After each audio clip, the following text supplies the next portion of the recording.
자, 교재는 532페이지 문제 19번입니다. 자, 작년도 법행 문제입니다. 옳지 않은 것은 했는데 정답은 4번입니다.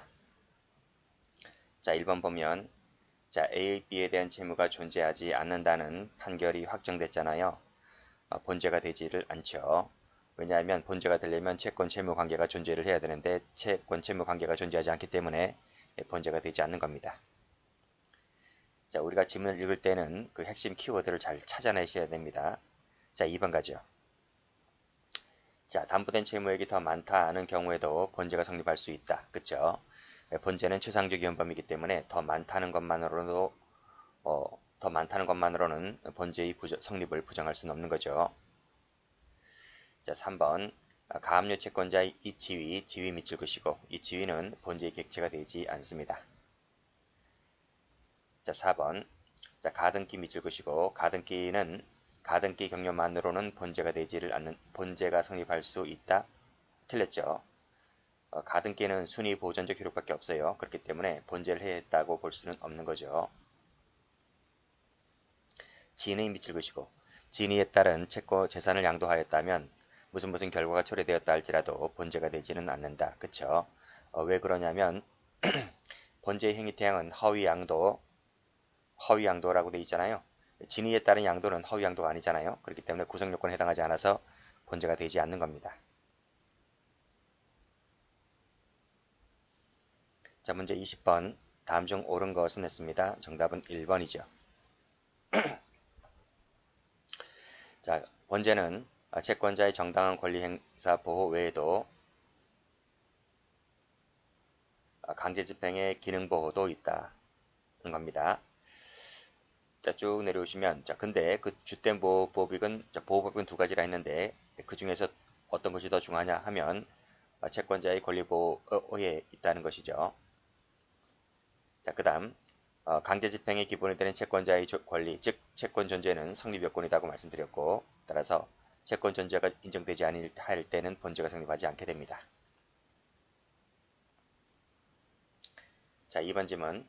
자, 은닉이라 함은 재산 발견을 불능, 곤란케 하는 것을 말하는데 재산의 소재를 불명하게 하는 경우, 재산 소유 관계를 불명하게 하는 경우 전부 다 포함될 수 있습니다. 안 된다, X. 자, 본죄는 위헌범이기 때문에요. 채권자를 해할 위험성만으로도 본죄가 성립할 수 있게 되는 거죠. 이 틀렸습니다. 반드시 결과가 야기되거나 이득을 취해야만 성립하는 것은 아니죠. 가로 열고 추상적 위헌범 필기하시면 됩니다. 자, 4번 가죠. 자, 본죄는 채무자의 재산이라면 본죄의 객체가 될 수가 있는데 자, 계약명신탁을 잘 보셔야 된다 했습니다. 계약명신탁의 방식으로 수탁자가 당사자가 되어서 밑에 그 명의로 계약을 체결했다 했을 때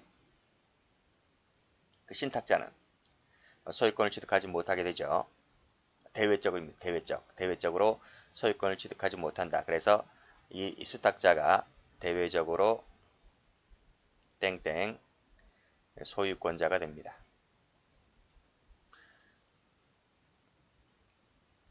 따라서 이 신탁자는 소유권자가 되지 못하기 때문에 대외적으로요. 그 부동산은 실질적으로 신탁자의 재산이 되는 것이 아니라 수탁자의 재산이 됩니다. 따라서 명신탁자에 대한 강제집행, 보존처분 대상이 될 수 있다. 대상이 될 수 없어요. 그래서 객체가 될 수 없습니다.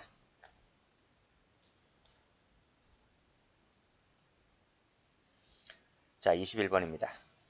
올라가 볼게요. 해설을 이렇게 나와 있죠.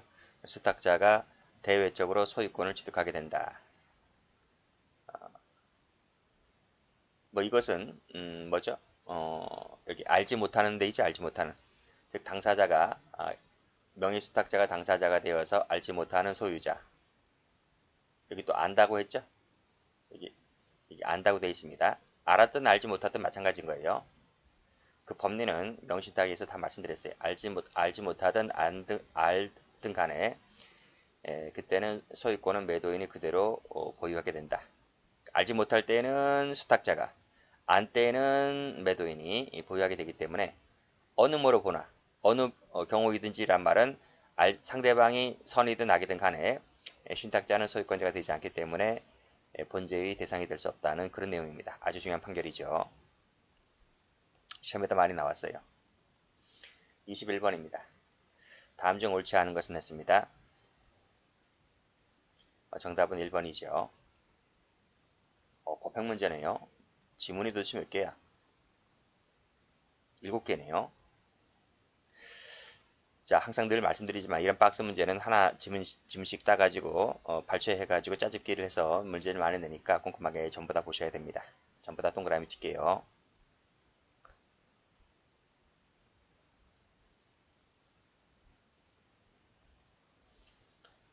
자, 기업번을 가면 자, 휴업급여를 받을 권리, 이 권리는 본제의 객체가 되지를 않는다. 맞죠? 자, 2번 가면 자, 건물 및 토지 인도 청구권이라 했습니다. 자, 건물, 토지는 부동산이잖아요. 효과가 강력한 거예요. 따라서 밑에 허위 금전 재물을 부담했다는 것만으로는 본제를 해했다고 볼 수 없습니다. 그래서 본제가 되지를 않는다. 출제가 많이 되는 판례이고, 자, 이혼을 요구하는 처로부터 재산분할 청구권에 근거한 가압류 등 강제집행을 받을 우려가 있는 상태입니다.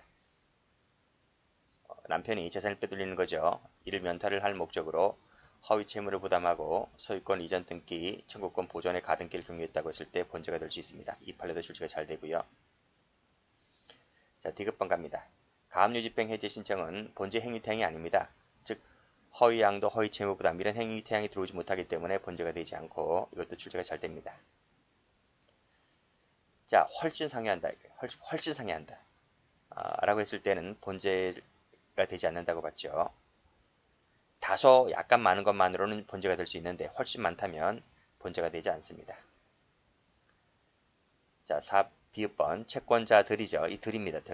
들의 복수의 강제 집행이 예상되는 경우에 재산을 은닉 양도하면 본제가 될 수 있는데 그때 죄의 개수는 채권자별로 각각 죄가 됩니다.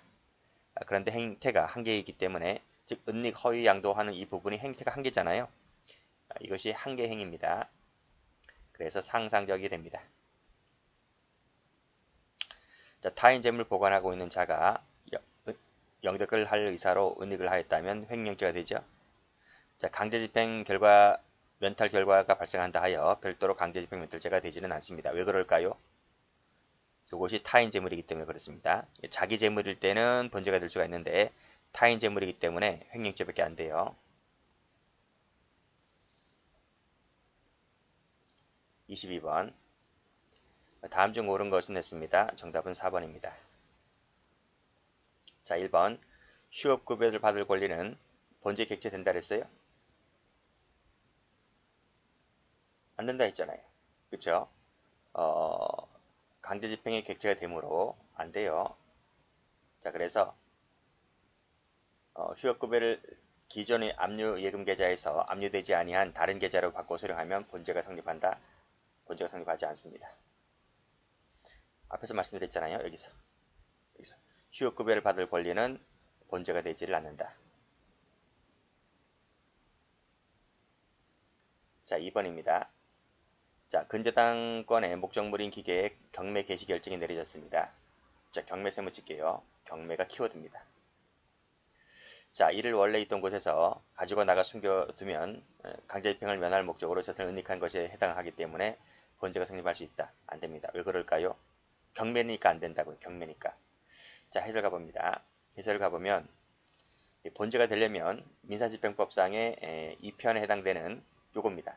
강제집행, 가압류, 가처분의 집행만을 대상으로 하는 거예요. 따라서 단법권 실행을 위한 경매 있죠. 경매. 이 경매는 이 강제집행에 해당하지 않아요.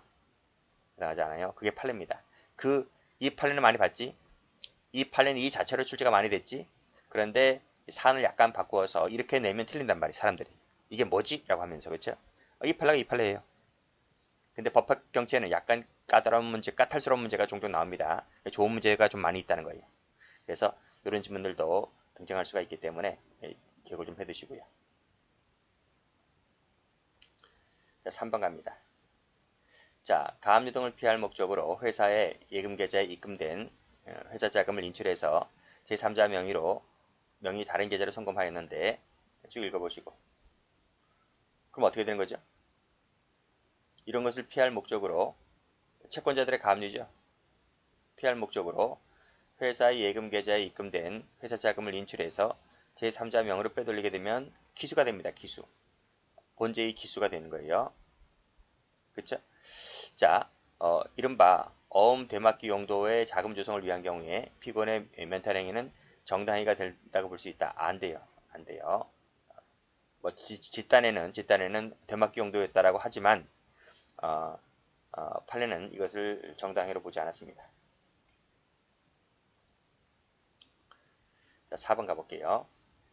자, 상계로 인해서 소멸된 것으로 보는 채권에 관하여는 그랬습니다. 상계를 하게 되면 상계가 뭐죠? 서로 니하고 나하고 주고받을 돈이 있다면 서로 까는 거예요. 서로 까자. 그게 상계입니다. 상계. 서로 계산한다. 이게 상계입니다. 상계가 되면 채권 채무 관계가 소멸하잖아요. 상계된 금액에 한해서 소멸할 텐데 그러면 채권이 존재합니까? 안 합니까? 채권이 존재하지 않게 되는 거예요. 채권의 존재가 인정되지 않는단 말이죠. 그랬을 때는 본제가 성립하지 않게 되는 것이다. 어느 시점에서? 상계 효력이 발생한 시점에서. 그래서 이 지문은 맞는 겁니다.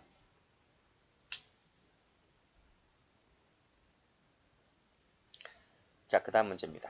자, 다음 중 적절한 것은 그랬습니다. 경찰 1차 문제인데 정답은 2번입니다. 자, 처입니다. 이거 앞에서 풀었죠? 이혼을 요구하는 처로부터 가압류 등 강제집행을 받을 우려가 있는 상태에서 남편이 이를 면탈할 목적으로 재산을 빼돌리죠. 그럼 본제가 성립을 한다라고 말씀드렸습니다. X. 자, 2번. 다른 채권자들의 강제집행을 불가능하게 할 목적으로 정확한 청산 절차도 거치지 아니한 채 선순위 가등기 거자 앞으로 본등기를 해 주었고 그리고 그 이후부터는 전부 다 직권 말소하게 하였다면 이거 은닉으로 봅니다. 은닉. 그래서 본제가 성립할 수 있고요. 별표 3개짜리들은 전부 다 출제가 A급 되었던 판례들입니다. 자, 가압류 채권자의 지위는 객체가 될 수 없다 했습니다. 그쵸? 그래서 밑에 객체가 될 수 없으나 자, 그 다음 보죠. 원래 여기까지는 출제가 많이 되었죠? 두 줄까지는 출제가 많이 되었는데 이 경찰 1차에서 처음으로 나왔어요. 처음으로 뭐가 나왔느냐면 가압류 채무자가 가압류 해방금을 공탁했을 때에는 그렇지 않다 했는데 이 부분이 등장했거든요. 근데 원래는 이 판결 유지가 하나의 판결에 나와 있었죠. 이 3번을 가보면 여기 하나의 지문으로 나오죠. 마지막 이는 해방금을 공탁한 경우도 마찬가지다. 이런 판결 요지였는데 원래는 출제가 여기까지만 됐었어요. 여기까지만 단골로. 여기는 출제 거의 안 됐거든요. 그런데 경찰 1차에서 마지막을 물어봤다는 거지. 마지막을. 공탁형 경우는 그럴까? 그렇다는 거예요. 그렇지 않다. 이 부분이 틀렸습니다. 조심하시고요. 자, 그 밑에 본제는 추상적 위헌범이기 때문에 반드시 채권자를 해야 하는 결과가 나타날 필요는 없습니다. X. 그래서 약간만 더 많다 하여 본제의 성립을 부정하지 못합니다. 해야 할 위험성이 있다고 보는 거죠. X.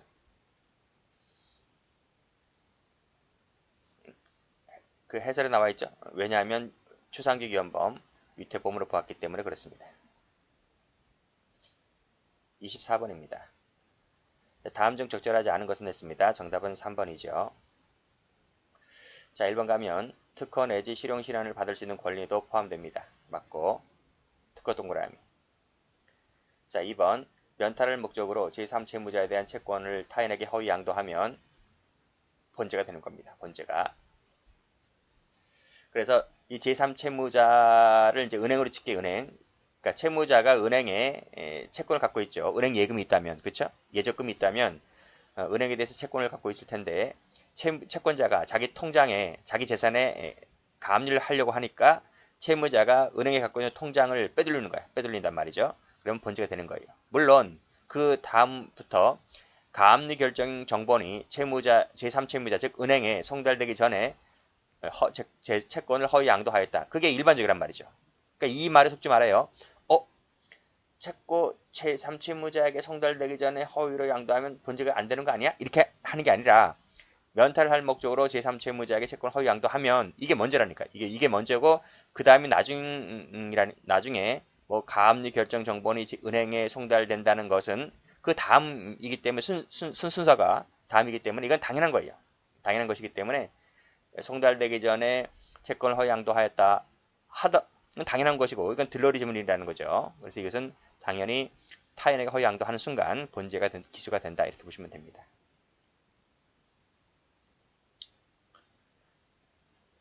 자, 2번 가보죠. 자, 채권 압류 및 추심 명령을 받았다는 거죠. 그래서 3개월 후에 실제로 위 강제집행에 따른 추심금을 수령했다고 하는 겁니다. 자, 그랬을 때 본죄는 추심금을 수령했을 때 종료가 된다고 봐야 되느냐 이런 말입니다. 자, 어느 때 종료가 되겠나요? 종료가? 본죄는 언제 종료됩니까?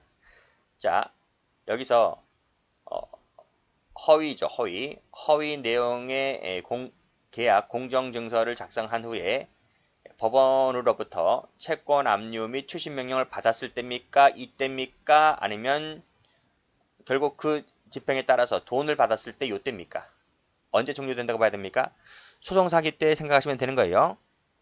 소송사기 때 판결 확정 시에 소송사기 기수가 된다 했잖아요. 그쵸? 그렇기 때문에 이 본죄도 마찬가지입니다. 어느 때 기수다? 요때 기수다. 요때. 법원으로부터 채권 압류 및 추심 명령을 받았을 때 요때 기수인 거지 돈을 내가 실질적으로 수령했을 때가 아니다는 거죠. 그래서 요때가 틀렸습니다. 요때로 봐야 됩니다. 해설도 그렇게 나오죠? 채권 압류 및 추심 명령을 받았을 때다. 그때 본죄가 기수가 되고 종료가 됩니다. 성립이란 말은 기수가 됐다는 얘기입니다. 자, 다음 금전능동기 사업자 이름을 바꿉니다. 그러면 은닉으로 봅니다. 그래서 본죄가 될 수 있다는 겁니다. 자, 마지막 문제가 아니고 25번까지만 하죠. 자, 옳은 것은 몇 개인가 했습니다. 자, 정답은 2번. 자, 니은 동그라미, 리을 동그라미. 자, 본죄는 위헌범이기 때문에요. 결과 야기될 필요 없습니다. X. 특허, 실용실환권도 포함됩니다. 이거 빼돌리면 본죄가 될 수 있고요. 이행 청구소를 제기한 경우도 본죄가 될 수 있는데 이것만을 말하지는 않습니다. 그 외에 플러스 알파가 더 있습니다. 자, 해설 가볼게요. 자, 여기 이행 청구서 나오죠? 그리고 가압류, 가처분까지 동그라미 치세요.